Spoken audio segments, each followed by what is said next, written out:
When I was 7 years old, I lived in an old farmhouse with my parents. We had this huge front porch and a side door that led directly into our dining room. The house sat back from the road, surrounded by fields, beautiful but isolated. It was Easter weekend. My mom was doing laundry in the back room, and I was alone watching cartoons in the living room. Around noon, I heard a knock at our side door. I wasn't allowed to open the door to strangers, but when I peeked through the curtain, I couldn't believe my eyes. Standing there was the Easter bunny, a full-size pink bunny suit with a big fluffy head and floppy ears. It was holding a basket full of colorful eggs. When it saw me looking, it did a little hop and waved with its furry paw. I was so excited I almost opened the door right away. The Easter bunny was at my house. The bunny knocked again, more urgently this time. "Little girl," it said, its voice muffled by the costume. "Let me in so I can hide these eggs for you." I hesitated, my hand on the lock. Something didn't feel right. "You have to let me in right now," the bunny said, its voice changing. "These eggs are all for you. Don't you want them?" I started to unlock the door, then stopped. My mom always said never open the door without asking her first, even if it seemed like someone nice. "I need to ask my mom," I said through the door. "No." The bunny's voice got angry. "You have to invite me in now. These are for you."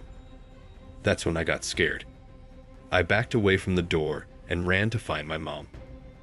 "Mom, the Easter bunny is at the door and wants to come in." She laughed and followed me back to the door, but when we got there, the bunny was gone. No footprints, no basket, nothing. My mom thought I made it up and made me sit on the couch to think about telling lies. Later that day, my dad came home from work with disturbing news. A family just 2 miles down the road had been robbed. A man had convinced a little boy to let him in, then tied up the family and took everything valuable. The mom had been badly hurt. There was no mention of an Easter bunny costume, but I knew. I knew it was the same person who had come to our door. 20 years later, I still get chills thinking about what almost happened that day. I've never looked at Easter decorations the same way again. And I've taught my own kids that sometimes monsters don't look scary. Sometimes they wear bright colors and carry baskets of candy. I never told anyone this story until now. When I was 8 years old, something happened that changed Easter forever for me. My name is Anna. I lived with my parents in this old farmhouse on the edge of town. It was the kind of place with creaky floorboards and windows that rattled when the wind blew too hard. I was at that age where I was starting to question things like Santa and the Easter Bunny, but part of me still wanted to believe in the magic of it all. It was the night before Easter. My parents thought I was asleep, but I was too excited about the Easter egg hunt. I could hear them downstairs hiding chocolates and candies all over the house. "Let's put one on top of the bookshelf this year," my dad whispered. "She'll never look there." I giggled quietly under my blanket, making a mental note to check there first thing in the morning. Around midnight, my parents went to bed. I was finally drifting off to sleep when I heard it, a creaking sound on the stairs. At first, I thought it was just the house settling. Our stairs always made noise on cold nights. Then I heard another creak, closer this time. My bedroom door slowly opened.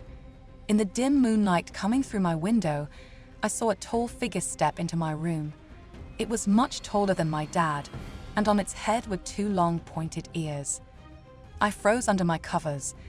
The figure moved to my window and pulled the curtains open wider, letting more moonlight flood in. I squeezed my eyes shut, pretending to be asleep. The thing, I couldn't call it a person, came closer to my bed. I could hear its breathing, slow and raspy, like there was something wrong with its lungs. "I know you're awake," it whispered in a voice that didn't sound human. "But keep your eyes closed. Let me look at you." I felt the blanket being pulled away from my face. Something cold touched my cheek. It felt like a gloved hand, but wrong somehow. like there were too many fingers. "You're a good little girl," it whispered. "Hold out your hand. I have a gift for you." Terrified, I did as I was told. I felt something soft and cold placed in my palm. "Don't look until morning," it said. "Promise me." "I promise," I whispered, my voice barely audible. "Good. Tell your mommy and daddy I said hello." I heard it walk across my room, but I never heard the door open or close again. I lay there for hours, too scared to open my eyes, the strange gift clutched in my hand. Eventually, I must have fallen asleep. I woke to my mother's scream. When I opened my eyes, she was standing over my bed, a mug of hot chocolate shattered on the floor beside her. My dad came running up the stairs. "What's wrong?" I asked, still groggy from sleep. That's when I looked down at my hand. In my palm was a tiny dead bird, its neck twisted at an impossible angle.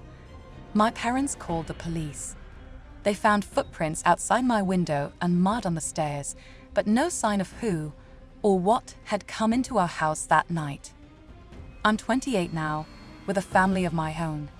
Every Easter, I double-check all the locks in my house. I never hide eggs for my children, and I always keep the curtains closed on Easter Eve, because sometimes I still see two long ears in the shadows outside my window, and I know the Easter Bunny is watching, waiting to give me another gift. I was 16 when our kitchen renovation turned into a nightmare. I'm Taylor now, and I still check every room twice before I feel safe. My mom hired this guy named Rick to update our kitchen last spring break. From day one, something about him felt wrong. He smiled too much, watched me too closely when my mom wasn't looking. "He comes highly recommended," Mom said when I told her I felt uncomfortable. "You're just not used to having workers in the house." On the third day of renovations, Mom had to work a double shift. "Rick will finish up the measurements today," she told me. "The spare key is under the flower pot if he needs it." I stayed in my room most of the day, door locked, music playing. Around noon, I went downstairs for lunch and caught Rick looking through our mail. He quickly put it down when he saw me. "Just admiring your family photos," he said, though he was nowhere near them. That night, I noticed my desk looked different. My laptop moved slightly, papers rearranged.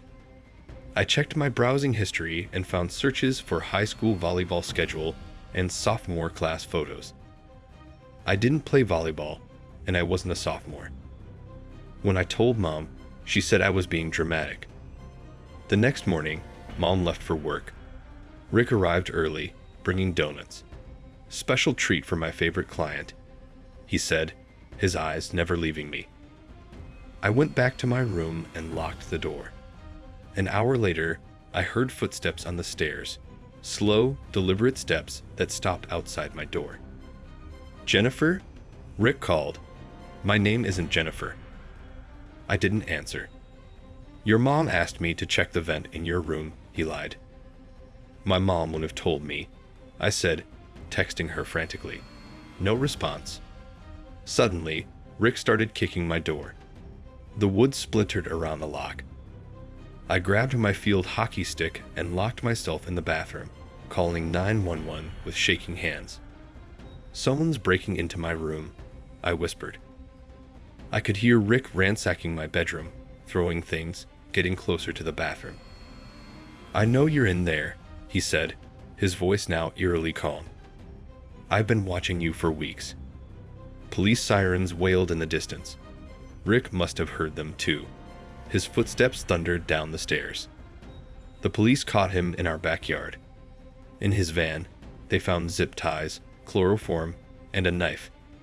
There were dozens of photos of me, walking to school, at the mall with friends, even sleeping in my bed. The real renovation company had never heard of him.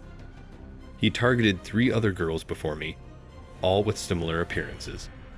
The most terrifying part, they found hidden cameras in my room, installed weeks before the renovation even started.